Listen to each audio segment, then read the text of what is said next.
Bueno, pues vamos a dar paso a lo que es la conferencia inaugural del seminario. Tenemos el honor de contar para impartir esta conferencia con Florencio Domínguez Iribarren. Florencio, bueno, no necesita mucha presentación porque seguro que todos vosotros le conocéis, pero me gustaría resaltarlo de alguna forma, ¿no? Él es director de la Fundación Centro Memorial de las Víctimas del Terrorismo. Fue presidente de la Comisión de Expertos para la definición de este centro entre los años 2014 y 2015 y hoy en día es el director. Es licenciado en Ciencias de la Información y doctor en Comunicación Pública por la Universidad de Navarra.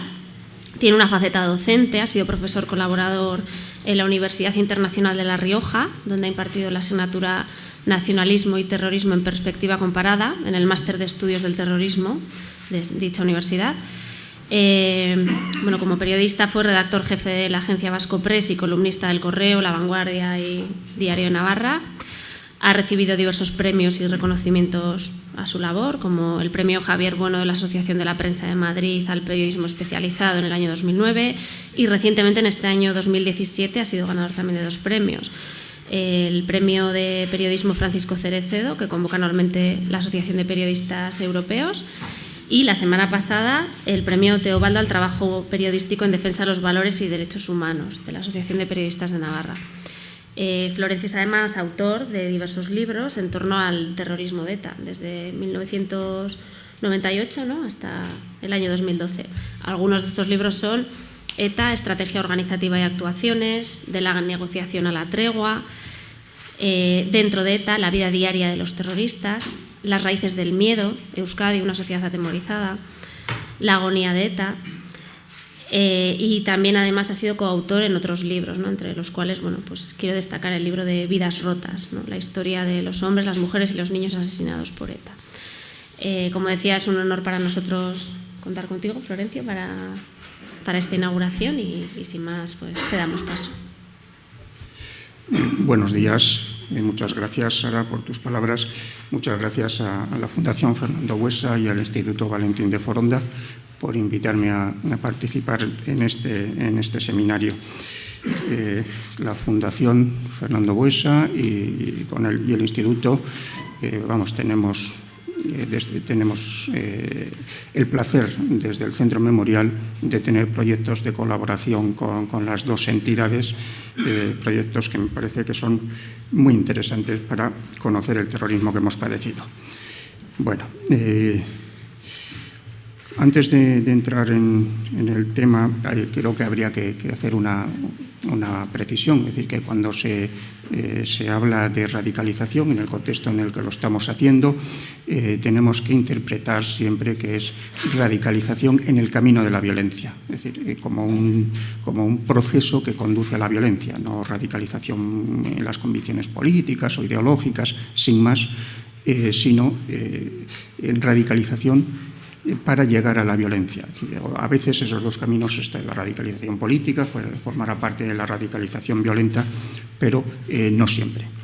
Bueno, el terrorismo yihadista que estamos padeciendo desde hace unos cuantos años, bueno, pues ha puesto de actualidad, de moda, o como se quiera entender, la cuestión de la radicalización. Los medios, los poderes públicos, los investigadores universitarios, los analistas del terrorismo están dedicando muchos esfuerzos para estudiar lo que son procesos de radicalización, las posibles formas de prevención, la desradicalización en los casos de que se haya llegado ya al final del viaje, y se están invirtiendo cantidades importantes de dinero en este tipo de trabajos, en este tipo de estudios y de planes. Esta es una de las grandes preocupaciones sociales y políticas que hay puestas sobre la mesa de las autoridades, de las instituciones europeas y de los gobiernos nacionales en el momento presente. Es posible, a lo mejor es una simplificación, pero seguramente es más fácil conseguir hoy en día recursos de la Unión Europea para desarrollar algún problema de radicalización o desradicalización o de prevención que para investigar enfermedades, por ejemplo. El pasado año una revista belga dedicaba su portada a este tema y el título era un título un poco escéptico de El negocio del antirradicalismo, titulaba. Se refería exclusivamente a la Bélgica francófona, ni siquiera al conjunto de Bélgica, y decía que había aparecido una nueva economía del antirradicalismo y la desradicalización. El enfoque era un enfoque de escepticismo y a veces hasta de ironía. Este verano tuvimos en el mes de agosto los atentados de Cambrils y de Barcelona y, lógicamente, como no podía ser de otra manera, pues los medios de comunicación, los analistas españoles, pues han estado emitiendo opiniones, haciendo interpretaciones, tratando de averiguar cómo se había producido la radicalización de aquel grupo de gente, de los autores de los atentados, en una tranquila localidad catalana, en Ripoll, cómo habían pasado de ser unos jóvenes musulmanes que habían ido a la escuela con los otros chavales del pueblo, que no sufrían, que se sepa, una marginación significativa. Algunos de ellos tenían trabajos que no eran malos y, sobre todo, no daban el aspecto externo de haberse radicalizado, ¿no? En este caso se encontró a tiempo a un imán al que echarle la culpa de todo el proceso y nos ha evitado seguir haciéndonos más preguntas. Todos los países europeos están haciendo planes de prevención de la radicalización y España no es una excepción. Tenemos un plan que se aprobó en 2015 con una participación muy amplia de instituciones, no solo, digamos, las instituciones gubernamentales, también los ayuntamientos, también universidades, también organizaciones no gubernamentales. Es un plan que pone el acento en el papel que tienen los municipios, los servicios sociales locales, los que están en la base, como primera línea de detección de esa radicalización. Probablemente el plan no se ha desarrollado lo suficiente. Los últimos datos que vi hablaban de que había alrededor de una docena de ayuntamientos que ya tenían en marcha planes elaborados dentro de este plan general, ¿no? Se han desarrollado también otras iniciativas, como la creación de una plataforma que se llama Stop Radicalismos, que creo que es a imitación de otra que se puso en marcha en Francia. Plataforma que en el primer año de funcionamiento recibió 1.600 comunicaciones de los ciudadanos, de los cuales para las fuerzas de seguridad fueron interesantes alrededor del 37% y según sus datos permitieron llevar a cabo 45 operaciones policiales. Bueno, toda esta preocupación por la radicalización ha sido provocada por el terrorismo yihadista. Que los europeos hemos visto prácticamente los últimos 4 años, desde que en 2014 se proclama el Estado Islámico, que casi 6.000 ciudadanos han salido de los países europeos, nacionales europeos o residentes en Europa, y se han dirigido a Siria o Irak para combatir en grupos yihadistas. En España el grupo ha sido significativamente inferior. El número contabilizado al cierre de 2016 era de 204 personas. Si se compara, por ejemplo, con Francia, que en las mismas fechas los cálculos rondaban las 1.900 yihadistas, es una diferencia significativa. Pero es que además, al margen de los que ya han pasado a combatir, de los que se han movilizado y se han ido a Oriente Medio, hay una preocupación en Europa por aquellos radicalizados con potencialidad terrorista. Y la semana pasada el director de Europol, Robin Wainwright, afirmaba con un amplio abanico que en Europa había más de 50.000 radicales con esa potencialidad terrorista y menos de 100.000. Además, en este momento, en el momento actual, se ha presentado un problema relevante nuevo para las autoridades, como es el retorno masivo de todos esos yihadistas que se han ido a combatir a Siria o Irak. Es decir, un retorno que ha sido provocado por las derrotas que sobre el terreno ha ido sufriendo el Estado Islámico, el Daesh, que ha perdido Mosul, que hace pocos días ha perdido Raqqa, ha perdido otros espacios que controlaba en esos dos países, y esto ha provocado la vuelta de muchos combatientes a sus países de origen.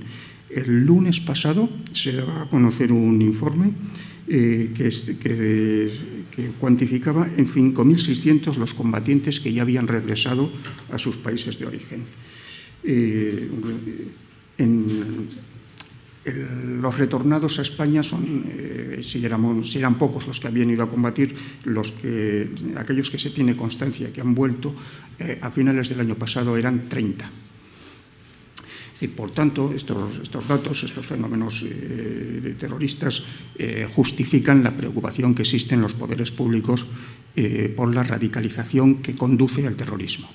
Sí, está sobradamente justificada esa inquietud y las medidas que se puedan adoptar al respecto, pues, por los sucesos como los de Barcelona y Cambrils, que recientes, o por todos aquellos que se han ido produciendo también en estos últimos años en otros países europeos.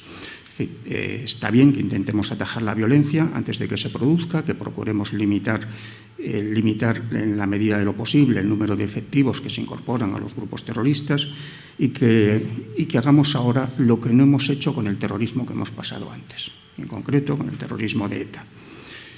En el País Vasco hemos tenido una radicalización terrorista durante medio siglo y apenas se le ha prestado atención, y se ha prestado atención a los procesos sociales, a los procesos personales que llevaban a un sujeto a convertirse en protagonista de la violencia. Nos ha pasado un poco como al personaje de la comedia de Molière, que un día descubre que llevaba toda la vida hablando en prosa sin saberlo. Pues resulta que en Euskadi hemos estado viviendo procesos de radicalización no toda la vida, pero durante mucho tiempo sin saberlo. O quizás sería más preciso decir que sin hacerles demasiado caso. Ha habido algunos académicos que han investigado el tema, pero no ha habido políticas públicas de prevención hasta fechas bien recientes. El informe Rose, es decir, un trabajo que encargó en 1986 el Gobierno vasco, un grupo de expertos internacionales, que resultó costoso e improductivo, señalaba que en el transcurso del proceso educacional SIC se deberá instruir a la juventud en que el uso de la violencia para alcanzar fines políticos no puede ser justificado, dado que es completamente contrario al proceso democrático aceptado. A esta recomendación se le hizo el mismo caso que al resto de recomendaciones que había en el informe, o sea, ninguno, lo cual en muchas de ellas tampoco era una pérdida significativa. Probablemente no se le hizo caso porque en el País Vasco la radicalización violenta era vista con naturalidad, era algo que pasaba desde siempre, que formaba parte del paisaje, igual que la lluvia, que las setas que aparecen en otoño o cuando aparezcan. Y por eso hasta fechas bien recientes no se han puesto en marcha políticas de prevención impulsadas desde los poderes públicos. Una de las herramientas disponibles que hay dentro del catálogo de políticas de prevención de la radicalidad es el testimonio de las víctimas como vacuna frente a lo que explicaba antes José María Ortiz de Urruño, el discurso del odio que alimenta la violencia terrorista. Hay una resolución de las Naciones Unidas adoptada el 13 de junio de 2014 al hacer la cuarta revisión de la Estrategia Global contra el Terrorismo, en la que se reconoce la función que pueden desempeñar las víctimas del terrorismo en todas sus formas y manifestaciones, en particular para contrarrestar la atracción del terrorismo. Un alto dirigente de las Naciones Unidas, el responsable de asuntos políticos, Jeffrey Feldman, el año pasado, en unas declaraciones que realizó, subrayaba la importancia de contar con las víctimas a la hora de trabajar en la prevención de la radicalización. Decía, a través de sus experiencias únicas, las víctimas pueden ofrecer una perspectiva que moldee el debate, responda a las narrativas del odio, tanto a nivel comunitario como en foros online, e influya para llegar a comunidades marginadas y en riesgo. El testimonio de las víctimas, de los afectados, es fundamental, pero también lo es la solidaridad de la sociedad con esas víctimas. El general Miguel Ángel Ballesteros, director del Instituto de Estudios Estratégicos, dice que la solidaridad con las víctimas es una pieza clave en la política contraterrorista para fortalecer la resiliencia de una sociedad, la capacidad de resistencia de una sociedad, en este caso frente al terrorismo. Otra de las herramientas es la educación. La prevención es más fácil llevarla a cabo antes de que la radicalidad terrorista haya llegado al fin del camino, hasta que la persona se haya incorporado a un grupo violento. Es más fácil vacunar que tratar la enfermedad una vez declarada. Y entonces, llevar la voz de las víctimas al ámbito educativo, como comenzó a hacerse durante el gobierno de Patxi López en el País Vasco, es una fórmula eficaz para deslegitimar el terrorismo, tanto el pasado como el presente, y por tanto, para prevenir los discursos que alimentan la violencia. Antes, Sara, en su intervención, expresaba algunas dudas sobre la desaparición del País Vasco del discurso del odio que alimentó antes a ETA. Hemos visto que el terrorismo de ETA ha desaparecido, pero yo creo que siguen quedando muestras de ese fondo de odio en algunos sectores de la población y que hay que seguir combatiéndolo. Es decir, deslegitimar el terrorismo, al de ETA en concreto, al que hemos padecido, es una necesidad social para evitar que en el futuro no aparezca una nueva generación que pretenda seguir los pasos de la banda terrorista. Si queda cualquier justificación de la historia de ETA, seguirá habiendo quien eche de menos sus armas y su discurso del odio. Es decir, vimos en el pasado cómo los miembros de ETA buscaban inspiración o justificación en la guerra civil, en las guerras carlistas, en el cura Santa Cruz, y eso les motivaba para continuar, para seguir esa senda, la de la violencia. Con estos antecedentes, pues tampoco es exagerado temer que en el futuro aparezca alguien que busque inspiración en la historia de ETA para justificar un nuevo ciclo de violencia. Entonces, para asegurarnos de que eso no vaya a ocurrir, tenemos que conseguir que la sociedad vasca, de manera generalizada, quede claramente deslegitimada la violencia. Es decir, eso nos asegurará la paz de las generaciones futuras. Por cierto, que en relación con el tema, la cuestión de la educación, de buscar la deslegitimación del terrorismo, prevenir la radicalización a partir del ámbito educativo, hay muchas instituciones, muchos organismos que están haciendo trabajos. La propia Fundación Fernando Buesa ha realizado trabajos en este sentido. Nosotros, como Centro Memorial, estamos participando en un grupo de trabajo que pretende, para preparar material educativo para llevar a las aulas. La primera fase de este trabajo está prácticamente concluida y está lista para que en el próximo curso los alumnos y profesores de cuarto de la ESO tengan a su disposición una unidad didáctica más material educativo complementario con testimonios de víctimas de los diversos terrorismos que hemos padecido en España. Bueno, cuando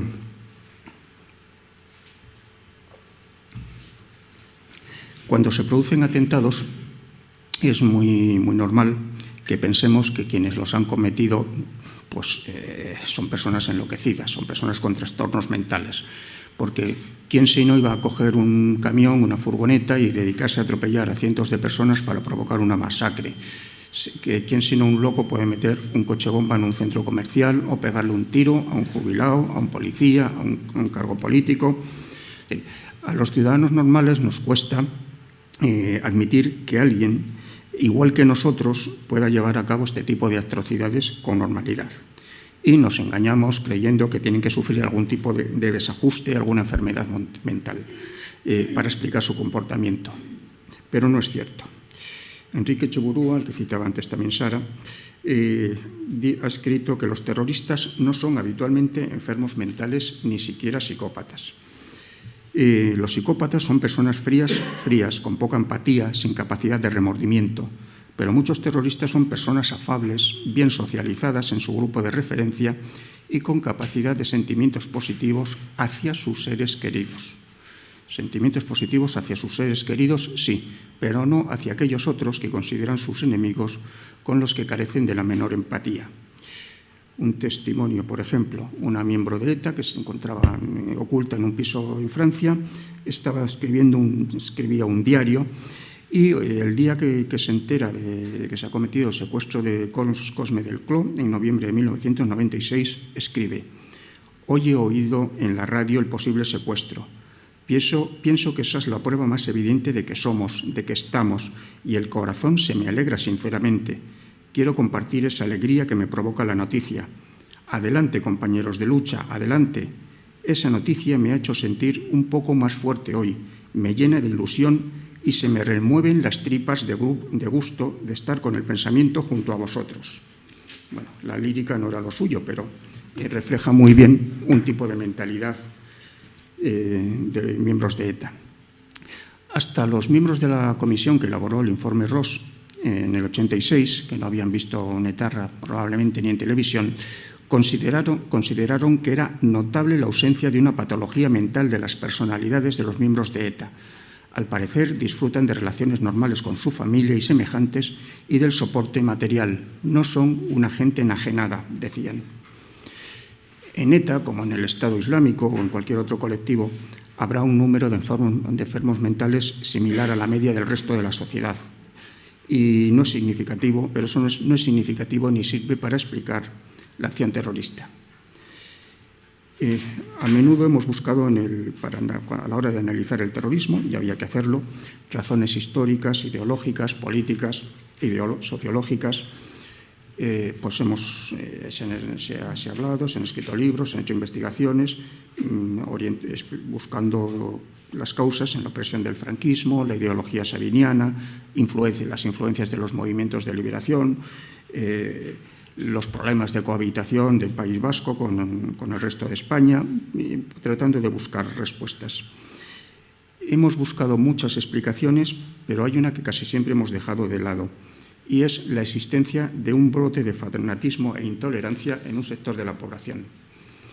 El jesuita Alfredo Tamayo Yestarán contaba que una vez escuchó a un obispo decir que el País Vasco estaba enfermo y se puso a reflexionar para ver si el prelado estaba en lo cierto.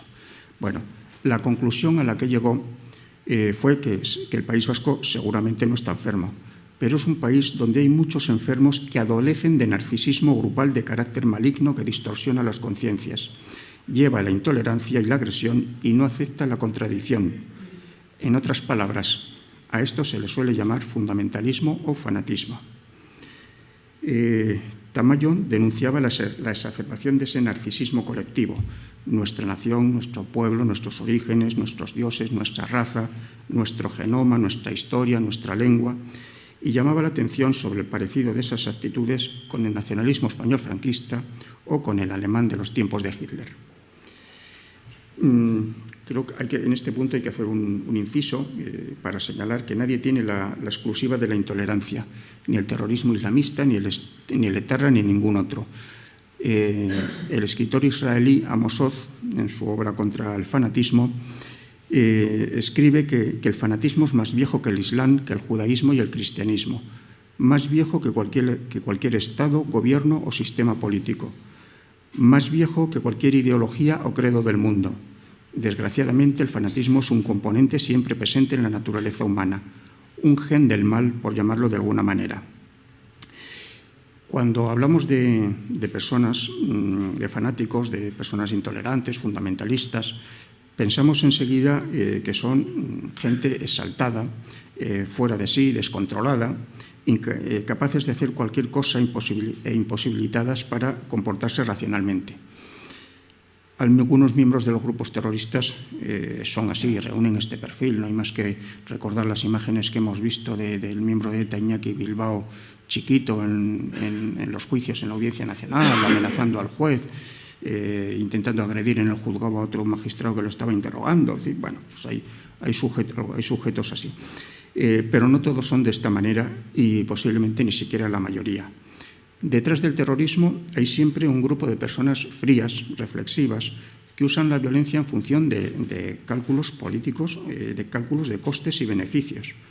La violencia y el terrorismo se practican de acuerdo con estrategias racionales, con el objetivo de ser eficaces para el logro de propósitos políticos, sea alcanzar el poder, imponer una determinada visión del mundo, una visión religiosa o lo que sea.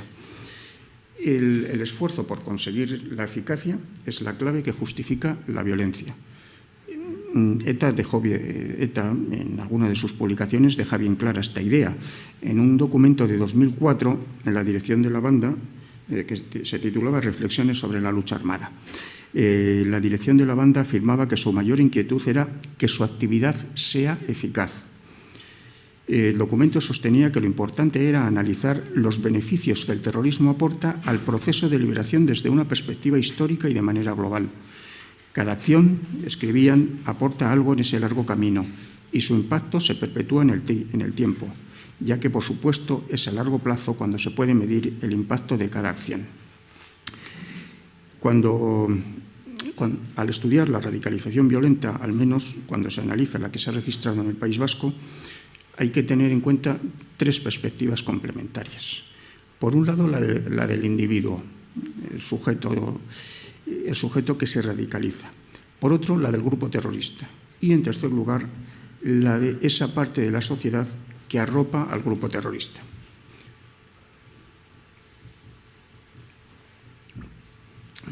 Alfredo Tamayo hablaba de narcisismo colectivo de los radicales y Enrique Etxeburua también pone de manifiesto la importancia de lo colectivo, de lo social en la motivación de los terroristas.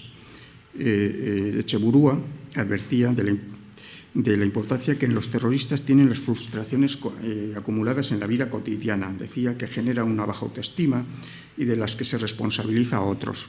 Sentirse protagonista en un grupo terrorista o violento, estimulado por el riesgo, la clandestinidad, aupado por ciertos medios de comunicación, puede resultar muy atractivo cuando en la vida civil, la familia, los estudios, los amigos, cuando en ese contexto una persona se siente mediocre. Las insatisfacciones personales de toda índole encuentran fácil acomodo en los ideales patrióticos exaltados que dan cobertura al resentimiento y la violencia. Estos aspectos que menciona Etxeburua, el papel de la familia, de los amigos, se ponen de manifiesto al estudiar individualmente procesos de radicalización de los etarras. Un estudio hecho sobre la base de los datos correspondientes a 563 miembros de ETA detenidos entre el 78 y el 92 revela los ambientes en los que se produjo la incorporación a la banda terrorista de los arrestados, de los focos de reclutamiento. Y el primer foco era el que se daba entre amigos. Y prácticamente un 35% de los arrestados había sido reclutado para ingresar en ETA por algún amigo. A veces uno, a veces varios. El paso final del proceso de radicalización, el que llevaba a ingresar en ETA, tenía lugar en un ámbito de relación amistosa, de confianza personal entre los dos polos, entre el que atrae y el que es atraído. Bueno, en ese estudio pues se mencionaba se hablaba que algunos de los reclutadores eran amigos de la infancia, en otros se decía que eran miembros de la misma cuadrilla. Con frecuencia, digamos, esas dos cosas, amigos de la infancia y cuadrilla, prácticamente son lo mismo. Hay unos cuantos autores que han analizado el papel de la cuadrilla, el papel de la institución de la cuadrilla, su papel en la adopción de papeles políticos por parte de sus miembros y la radicalización de los componentes de este núcleo de amistad. Marianne Heiber, una investigadora noruega que estuvo residiendo en el Geta en dos periodos, en el año 76, vio que las cuadrillas del pueblo, decía, eran unidades sociales cerradas y exclusivas, caracterizadas porque todos sus miembros están vinculados por una misma forma de pensar. El líder informal de una cuadrilla, añadía, podía ejercer una notable influencia en las actitudes y actividades de la cuadrilla en su conjunto. Y en el caso de esa localidad en la que estaba residiendo ella, la mayoría de las cuadrillas se vieron arrastradas hacia el nacionalismo radical. John Sullivan, por su parte, al hacer un estudio referido a los años 70, decía que las cuadrillas eran muchas veces intercambiables con los grupos etarras. Dice que semejante entramado era enormemente ventajoso para ETA, cuyos militantes nunca serían individuos aislados. Añadía que la lealtad a la cuadrilla hacía casi imposible un auténtico discernimiento político, dado que no podía permitirse que las divisiones rompieran el grupo, cuyos miembros tendrían a seguir la dirección de su figura más dominante. Ander Gurruchaga también, al analizar el papel de la cuadrilla en el franquismo, registra cómo esta institución social cambia, vinculándose abiertamente al mundo de la política, a medida que la vivencia cotidiana de la represión se haga más intensa, al pasar el enfrentamiento latente a manifiesto a través de la violencia armada de ETA en los años 70. Después de los vínculos de amistad en el proceso de radicalización son las relaciones familiares, con casi un 17% de los casos, las que se sitúan en segundo lugar en los procesos de captación de miembros de ETA. Dentro de este bloque de relaciones familiares se incluyen vinculaciones matrimoniales y de noviazgo, es decir,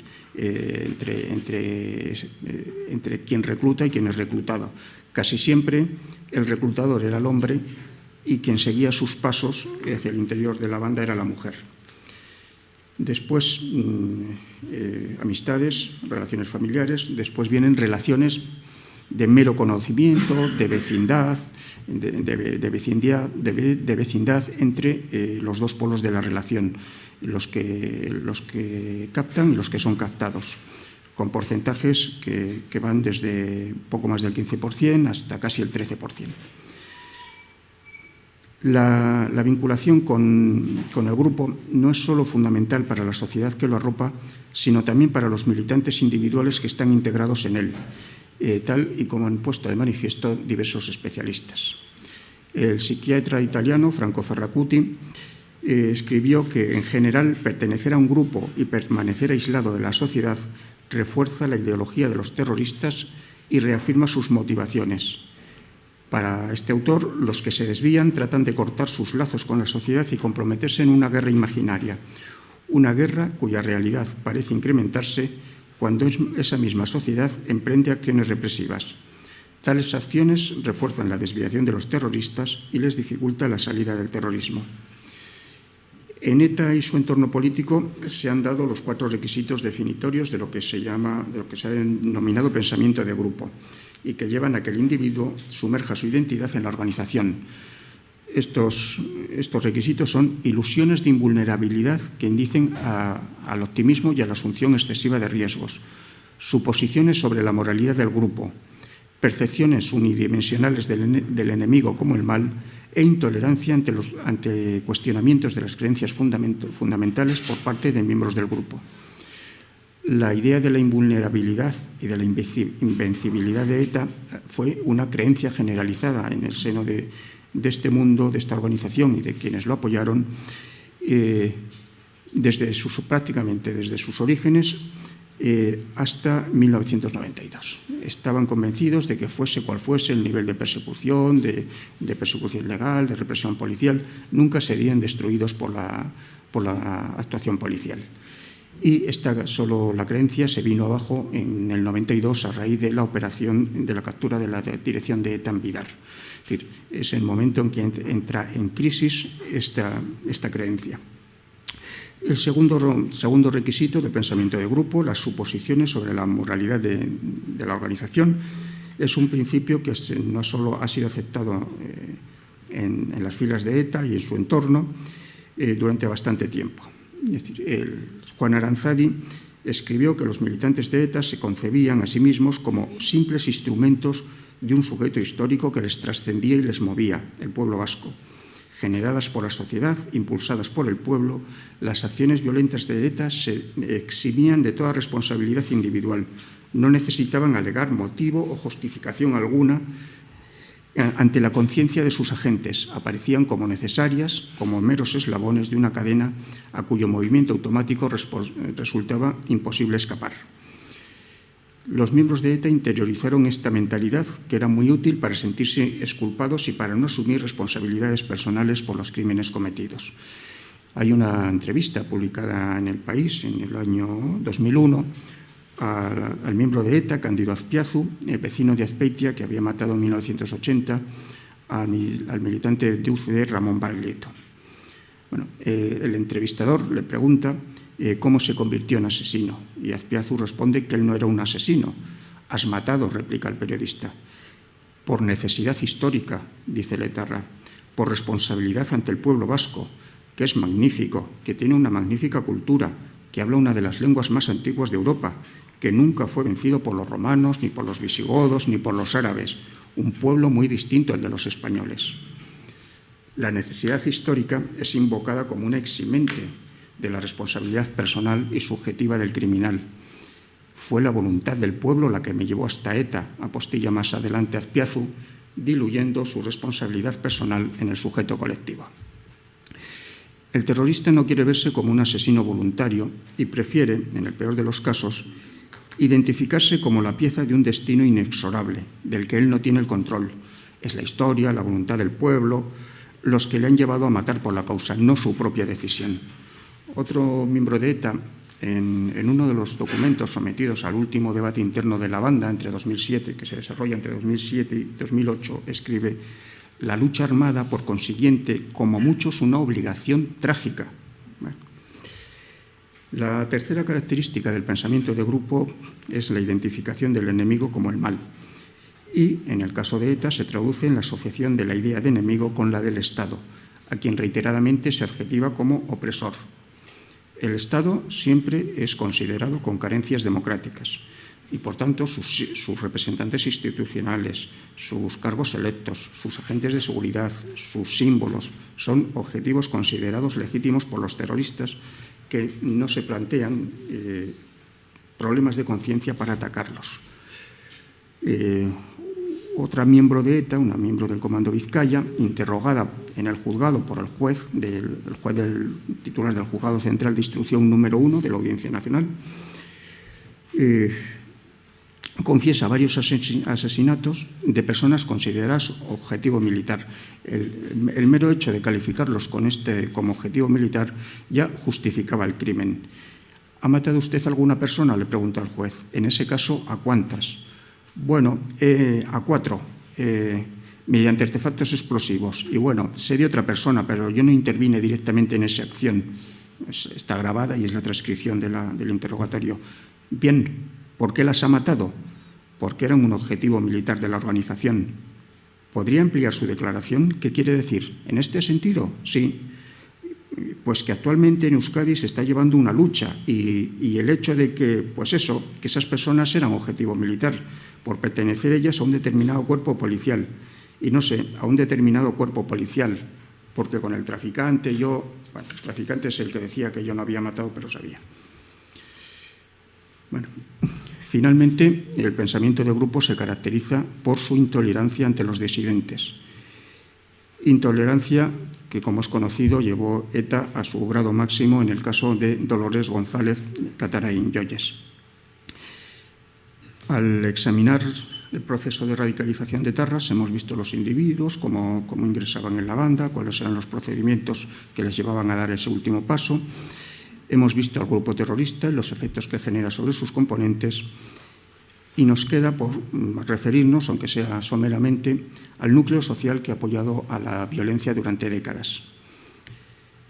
Hay que destacar, en el caso de ETA, la intrincada trama de relaciones sociales constituida en torno al núcleo violento que ha servido para alimentar el culto a las armas, para arropar política y socialmente a quienes se enrolaban en la banda, para secundar sus iniciativas, crear el caldo de cultivo político en el que germinaba la fe ciega del terrorismo.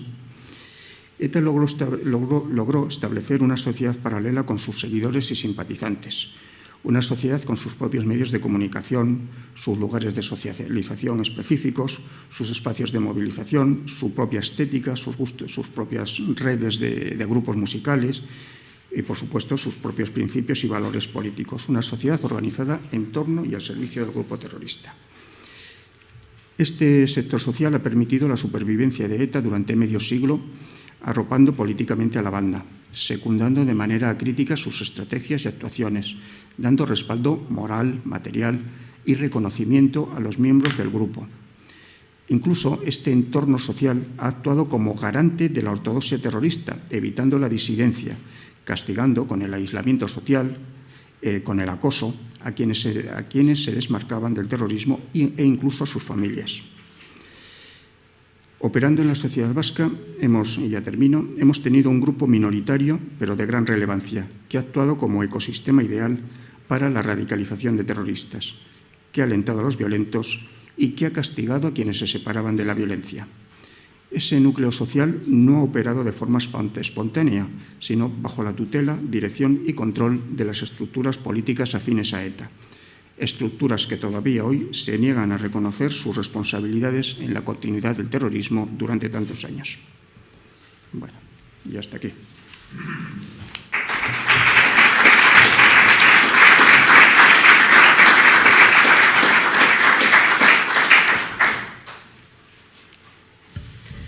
Bueno, pues muchísimas gracias, Florencio, por toda esta aportación, este análisis global que nos has ofrecido. Yo creo que tenemos oportunidad ahora de que cualquiera de las personas que estáis aquí podáis compartir alguna reflexión, alguna pregunta, ¿no? Aprovechando la oportunidad que tenemos de establecer este diálogo, ¿no? En este momento.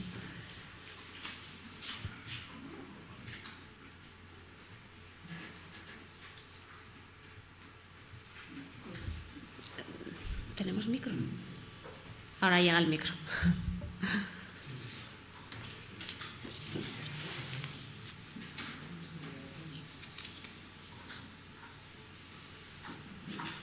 Sí, a mí me ha llamado la atención y me ha dado una sorpresa por lo que has dicho, creo que con ironía, que en el caso de los jihadistas se encontró a ti un imán y ya no, nadie se hizo más preguntas. ¿Te has querido decir con eso y si tienes alguna aplicación por la negligencia que haya? No, creo que ya está la pregunta.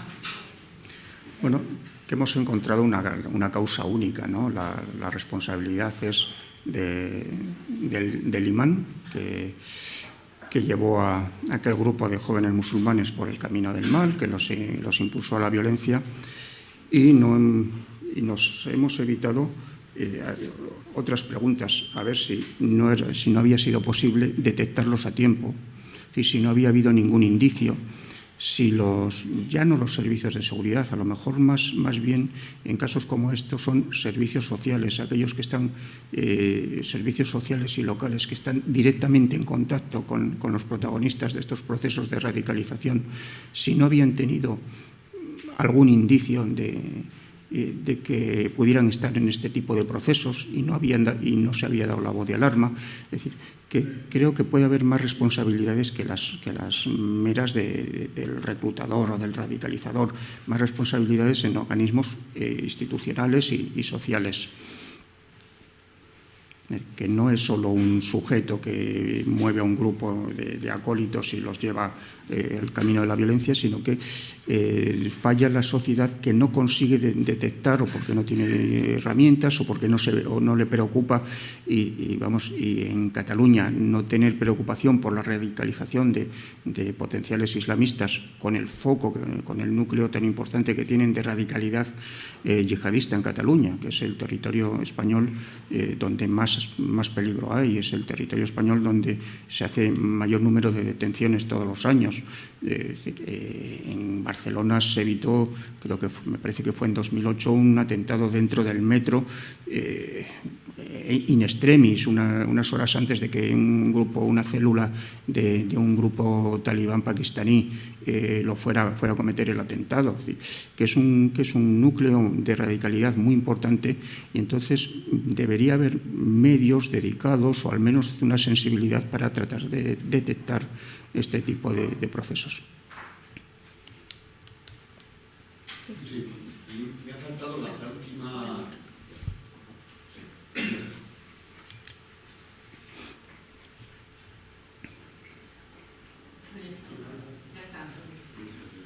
Sí, decía que en la exposición me ha faltado en el momento final quizás el cuarto escalón, ¿no? Has hablado del individuo, has hablado del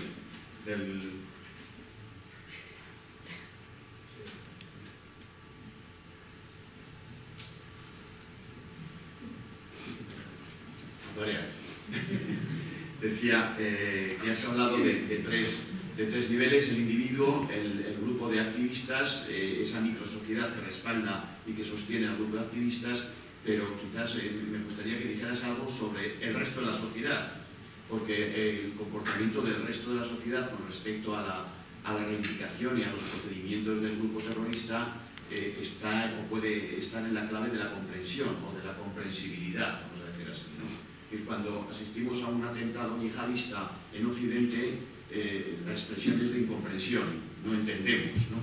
No entendemos porque no tenemos ninguna relación ni directa ni indirecta con los objetivos que marca, las más de las veces hasta nos desconocemos, con los objetivos que marca ese grupo terrorista, de tal suerte que hacemos esa involución que se produjo, por ejemplo, en Cataluña, de reivindicar el que la expresión inmediata no fuera la xenofobia, cuando era algo que, vamos a decirlo así, no venía a cuento inmediatamente, quizás de manera derivada. Sin embargo, en nuestro caso sí que entendíamos, o incluso los más radicales del terrorismo, sí que entendíamos que había un determinado tipo de discurso que no es que justificara, pero que sí que se vinculaba de alguna manera a.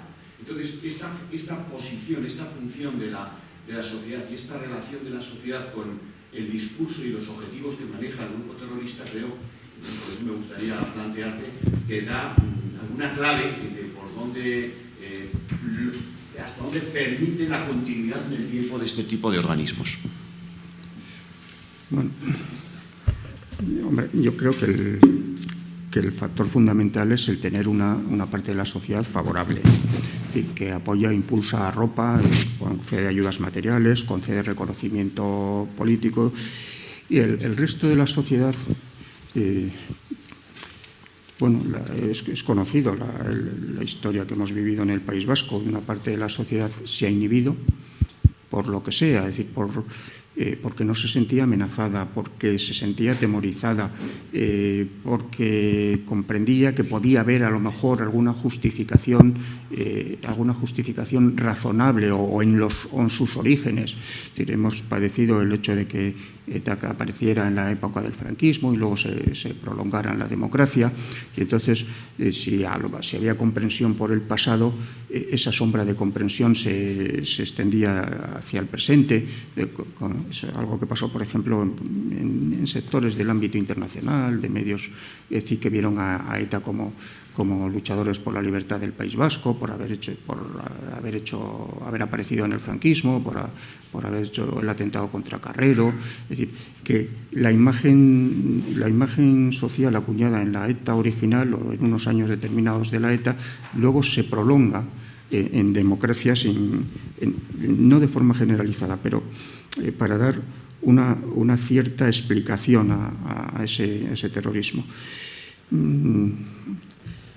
La sociedad, ha habido épocas en las que ha sido beligerante y una época en la que no. Es decir, no es beligerante en los orígenes.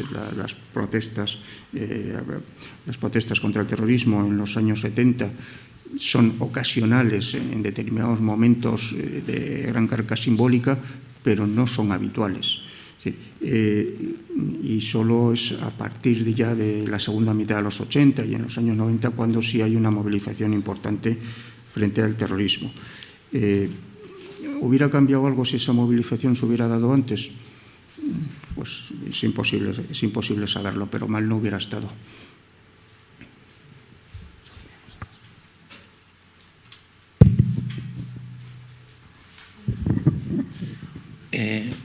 Buenos días. Quería comentar que da la sensación de que siempre cuando nos juntamos, cuando hablamos de ETA, cuando nos planteamos posibles medidas, estamos siempre intentando conseguir que la historia y que la verdad se imponga, los hechos se conozcan, pero desgraciadamente son pocos los medios y pocos los sistemas que se conocen para intentar evitar las causas, la etiología del mal, digamos, ¿no? Me alegro de saber que el Memorial habéis organizado este bloque de material educativo para cuarto de la ESO. Es terrible, es lamentable la dejación que yo creo que se hace desde la educación, desde la base de la cultura, ¿no? Por otra parte, tenemos que saber que el tema va para largo, dado que ETA era una estructura muy bien organizada en 3 frentes. ETA no ha acabado, para nada ha acabado. El frente cultural sigue muy boyante, ya lo creo, y todavía lo que vamos a ver, ¿no? Y el frente político, por supuesto, ¿no? Yo no creo que lo que ha ocurrido es que tácticamente ha interesado dejar la lucha armada porque no estaba siendo aconsejable y estaba habiendo ya un movimiento popular que lo desaconsejaba, y porque dentro de las instituciones podían tener una cierta cabida, ¿no? Los hechos vergonzosos de ver a dirigentes de ETA implicados en atentados en los órganos de representación democráticos, pues en fin, han dejado mucho que desear. Ha sido algo más que tolerancia, a mi entender, ¿no? Es decir, por ejemplo, el Memorial, me imagino que este primer proyecto, esta primera documentación, será parte de un trabajo posterior, un trabajo más exhaustivo. ¿Hay alguna relación, por ejemplo, con el Ministerio de Educación, tanto en Euskadi como a nivel de España para esto? Porque tengo la sensación de que hay una dejación muy grande en el combate desde la raíz, ¿no?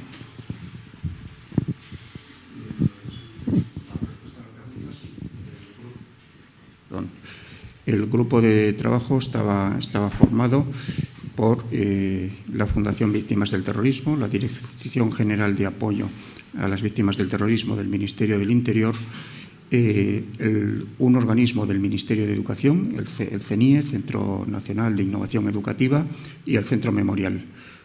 Bueno, estaba y está, porque no hemos terminado, pero vamos, está prácticamente hecho. El compromiso de educación era llevar este material a la conferencia sectorial de educación formada por el Ministerio y las comunidades autónomas, apoyarlo con recursos económicos para que se incluya en los currículos educativos de todas las comunidades o de aquellas que lo deseen, y que llegue a los colegios. Es decir, la unidad didáctica y el material está terminado, faltan 2 retoques menores. Ahora lo que no sabemos, porque desde el punto de vista del Memorial escapa a nuestro control, si en qué momento el Ministerio de Educación va a plantear eso a las comunidades autónomas, lo va a poner encima de la mesa, pero en los planes iniciales estaba desarrollarlo de esa manera el proyecto. Y estaba y está. Salvo que la cuestión catalana nos distraiga en exceso, se quiere hacer de esa manera.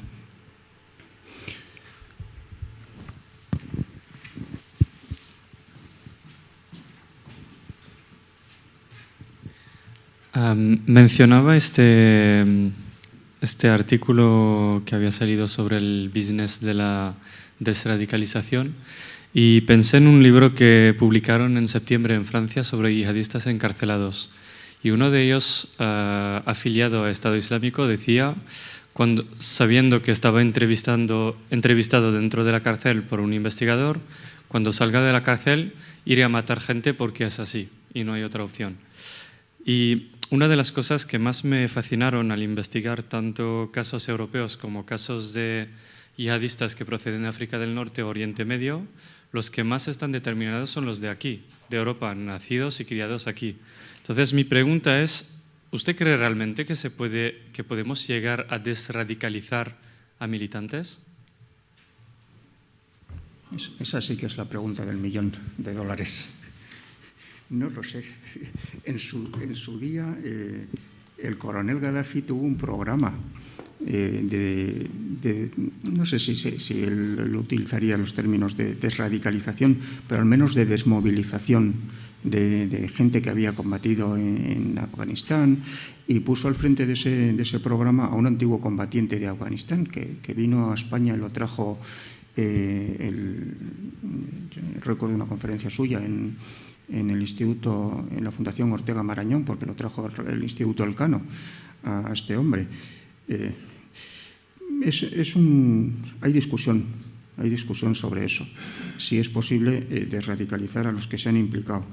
Y el miedo de los poderes públicos es que toda esta gente que viene de combatir llega a las sociedades europeas y en los sectores afines, en los sectores islámicos afines, pueda tener cierto carisma.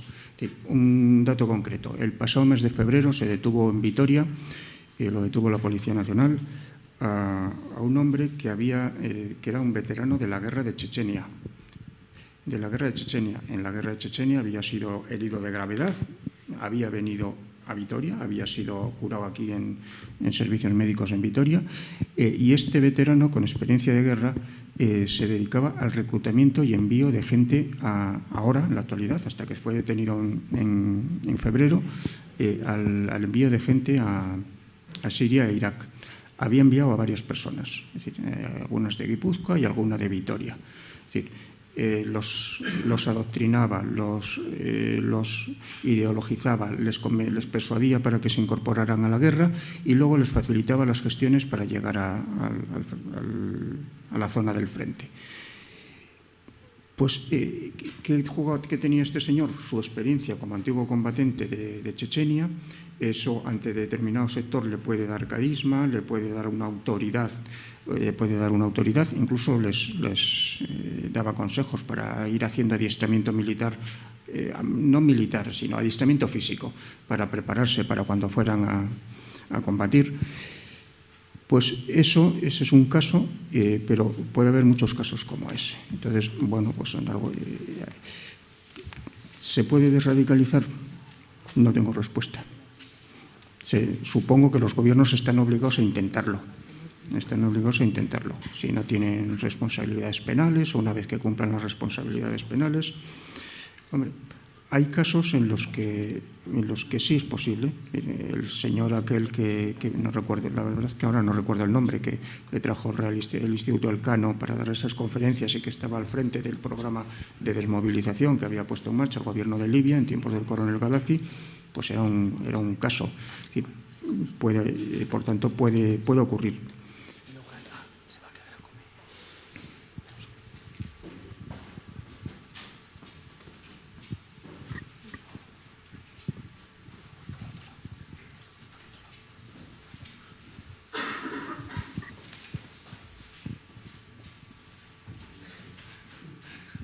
Gracias.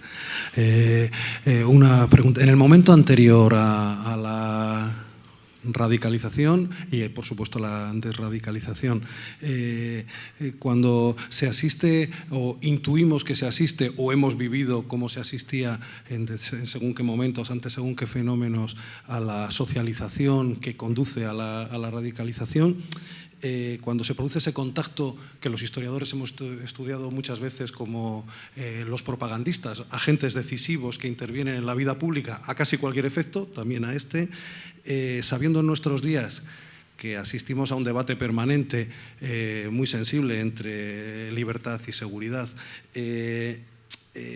no puede haber, mi pregunta sería, no puede haber, pensando como lo hubo en el fenómeno vasco, aplicado al fenómeno del yihadismo o a otros, no puede haber un exceso contraproducente en el enfrentamiento de la prevención.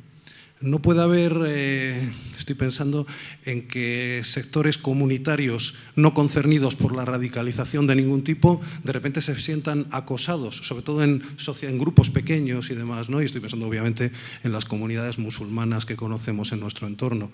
Por lo tanto, ¿no sería más sencillo, entre comillas la sencillez, porque de sencillo sé que no tiene nada, nunca lo ha tenido, entrar desde dentro de las comunidades a los debates públicos que conciernen a ellos y a todos, en definitiva? Jugar en el terreno de la socialización. No es una pregunta necesariamente directa a Florencio, pero también, ¿no? Por supuesto. Bueno, ese riesgo que señalas existe. Es decir, pero los gobiernos de los países en los que se han producido atentados encuentran una sociedad proclive a aceptar posibles excesos. Es decir, en España tuvimos el 11M, ¿no? Bueno, el 11M, digamos que a efectos de investigación policial nos pilló fuera de juego.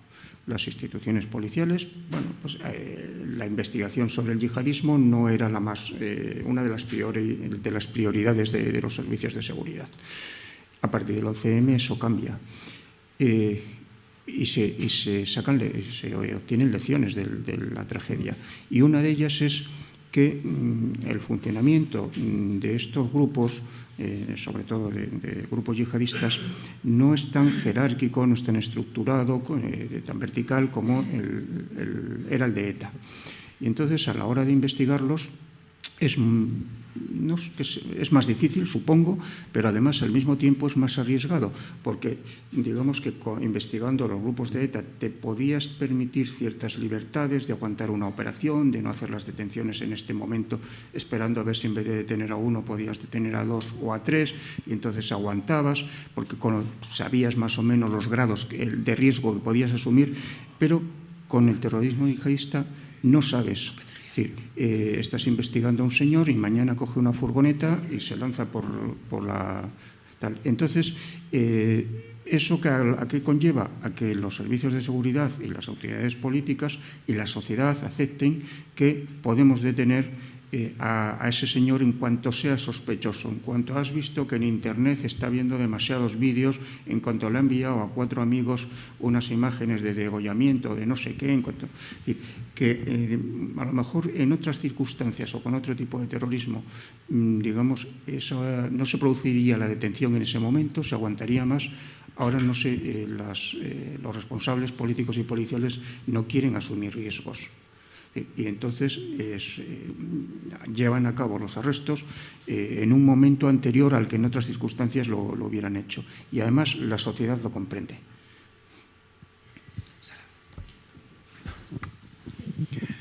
Soy Augusto Borderas, patrono de la Fundación Fernando Buesa. Quería felicitarle por la conferencia y explicarnos algunas situaciones tan estremecedoras como las declaraciones de los presos etarras ante el juez, por ejemplo, ¿no? Ese grado de obcecación tan terrible. Y me ha gustado lo que ha dicho usted sobre el tema, perdón por la voz, sobre el tema de la cuadrilla en el País Vasco, que es una organización muy característica del País Vasco, ¿no? Yo estuve 8 años de médico en Eibar y la situación social, como todo el mundo sabe, en los pueblos es muy distinta. Los pueblos vascos muy distinta que las ciudades. Y en Eibar se decidió que había una cuadrilla que iba a pasarse a llamar la cuadrilla del millón. El millón era el número de chiquitos que se habían bebido entre toda la cuadrilla. Y claro, realmente no era la cuadrilla del millón, era la cuadrilla de los alcohólicos. Pero nadie le dio la menor importancia a esa situación, ¿no?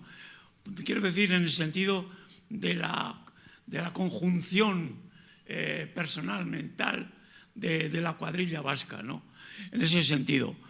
Luego, también quería decir esas declaraciones, en relación a las declaraciones ante el juez, el hecho de que, por lo menos la idea que yo tengo y que me han contado determinadas personas, las declaraciones a lengua suelta de los detenidos de ETA, porque indudablemente el oficio de terrorista es un oficio extremadamente tensional y cuando son detenidos, la policía dice que es cuando hablan a calzón quitado, dicen todo lo que se les ocurre en ese momento porque es la liberación, es decir, ha terminado la tensión de ser etarra y ahora eres otra cosa. Cuando llegan a la cárcel la cosa cambia por el conjunto de las otras personas que están allí, ¿no? Y por último, quería también señalar entre el terrorismo yihadista y el terrorismo etarra la presencia de la mujer, ¿no? Que es una situación que no ha sido quizá demasiado tratada, ¿no? Ha habido etarras conocidas como López Riaño o Yoyes, pero ha habido más mujeres y luego el papel de la mujer en el yihadismo parece ser más una labor más de acompañamiento, de apoyo, que no, efectivamente, digamos, de personal militar, guerrero, terrorista, llámese como se quiera, ¿no? En este sentido, porque es significativo que tras la lucha de la independencia en Argelia, donde la mujer tuvo mucha importancia en ese momento, en los años 60, después desapareció absolutamente, porque la teórica concepción de una lucha anticolonial basada en cierto modo también sobre el marxismo, y en ese momento sí que tenía importancia la mujer, pero después la presencia de la religión coránica anuló muchísimo la presencia de la mujer en la vida, digamos, de lucha social o de lucha partidista al acabar la guerra de Argelia. Sí, bueno, sobre el papel de la mujer en ETA, yo creo que fue evolucionando en paralelo al papel de la mujer en la sociedad, pero sin llegar nunca, pero siempre muy por debajo de los hombres. En los años iniciales los porcentajes de mujeres eran muy bajos. En la medida que la mujer va teniendo un mayor papel en el conjunto de la sociedad, va teniéndolo también en ETA. Pero yo creo que en los últimos años probablemente el número de mujeres enroladas en las filas de ETA sería quizás algo alrededor de 1/3 de los miembros de ETA. Es decir, siempre muy por debajo de los hombres, aunque fue una tendencia creciente que iba acompasada con su papel en el conjunto de la sociedad. En el terrorismo yihadista pues hay diferentes casos. Es evidente que en el terrorismo yihadista del Estado Islámico la mujer es personaje secundario, ¿no? Está para acompañar a los hombres, para tener hijos que sean futuros guerreros y para poco más, y esclavas sexuales cuando las han hecho prisioneras. Pero también hay episodios que han tenido un papel relevante en la mujer, por ejemplo, en el terrorismo checheno, la que se habló una época, porque tenían protagonismo las viudas, se decía, las que van a hacer el atentado, los que entran al teatro de Moscú, que al final gasean las fuerzas de seguridad rusas. Había un montón de mujeres con chalecos explosivos. Es decir, en el terrorismo chechenio sí que se utilizó a la mujer como sujeto terrorista importante.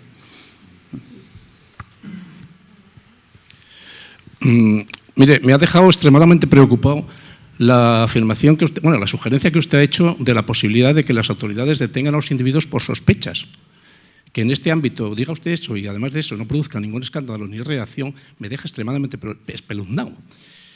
Recuerdo una época en la que éramos calificados de rojos peligrosos por leer Triunfo. A mí me mandaron al Tribunal de Orden Público.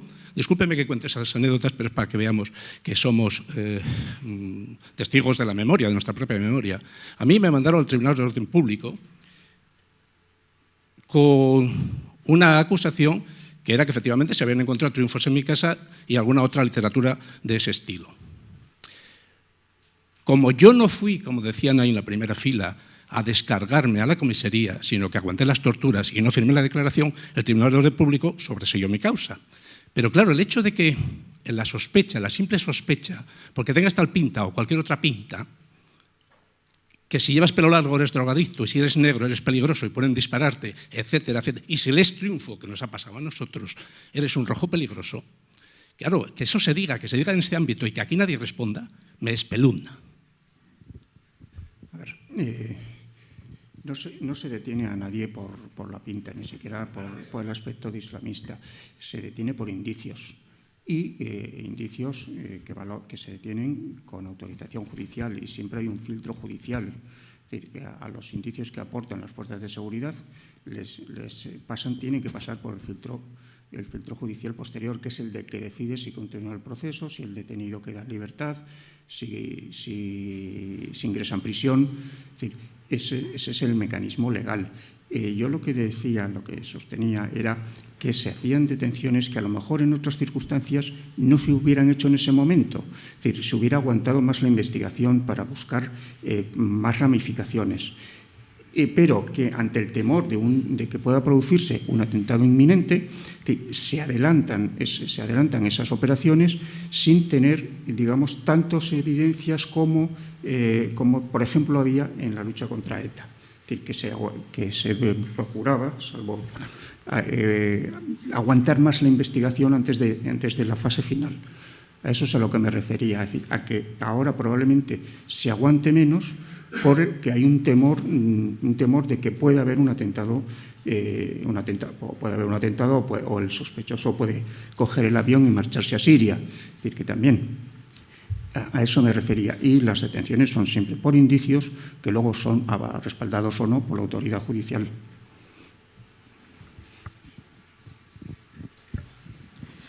Bueno, yo quiero hacer también una pregunta, porque la tengo por aquí rondando y no me voy a quedar con las ganas, viendo que no había más manos levantadas en este momento. Estaba pensando, a raíz de las intervenciones que estáis planteando, ¿no?, y de en qué medida puede afectar pues, a la comunidad islámica, ¿no?, también por esta cuestión de la lucha antiterrorista y también por la reacción social igual en relación a la convivencia de islamofobia que puede producirse en un momento dado. Y me surgía la pregunta, ¿qué papel consideras que pueden tener o pueden jugar en la línea de prevención, en el caso del terrorismo yihadista, las comunidades islámicas? Lo mismo que se ha hablado aquí en otras ocasiones de personas que han pertenecido o han estado cercanos en un momento dado al entorno de ETA, pero han hecho un proceso y han salido de ese entorno, ¿no? Pero en un momento dado ha habido una... Son cosas diferentes las que estoy planteando, pero estoy pensando en personas que de alguna forma compartan un ideario cultural o un ideario en determinada medida, pero que no comparten para nada los métodos ni el empleo de la violencia, y que de alguna forma pueden ser personas que, entiendo, o en este caso la comunidad islámica puede jugar un papel importante de cara al posicionamiento contrario al terrorismo yihadista y también de cara a que no se meta todos las comunidades islámicas o a todas las personas que comparten cierta cultura en el mismo saco, ¿no? ¿Qué papel crees tú que pueden jugar en la labor preventiva estas? Pues un papel importante, porque tienen, los focos radicales o los posibles focos violentos normalmente se desarrollan en su entorno, es decir, en un entorno religioso, en un entorno cultural islamista. Y entonces, cuando, por ejemplo, las juntas de las mezquitas o las comunidades de las mezquitas detectan un foco de este tipo, que hay unas personas que utilizan su presencia en la mezquita para dar un mensaje con el que no están de acuerdo, un mensaje que incita a la violencia, pueden actuar separándolos de la mezquita. De hecho, creo que hay algún caso en Vizcaya que se ha producido de que la junta que es responsable de la mezquita despidió al imán que tenía porque no le gustaba el sesgo de sus prédicas, el sesgo del discurso que emitía, ¿no? Es decir, la cercanía y la proximidad cultural y religiosa hace posible que puedan tener un papel importante en esas tareas de prevención, precisamente. Sí, tenemos tiempo para una última pregunta. Sí. Bueno, enhorabuena tanto al ponente Florencio como las exposiciones anteriores. Yo no sé si voy a hacer una pregunta o una reflexión, ¿no? A mí una de las cosas que más me ha llamado la atención del fenómeno terrorista de ETA, en concreto, es la absoluta falta de empatía que tenía esta gente hacia lo que consideraba como el enemigo, ¿no? Lo habían cosificado de tal manera, y digo que me llamaba la atención porque era gente que en otros ámbitos era tremendamente empática y activa, por ejemplo en el medio ambiente. Gente que le veías que por la mañana iba, no sé, a defender cualquier causa relacionada con eso o a coger, basura en el monte, etcétera. Luego por la tarde estaba diciendo ETA, mátalos. O sea, es una reflexión, más que una pregunta. Creo que lo has desarrollado tú y bueno, querías ponerlo así, sin más.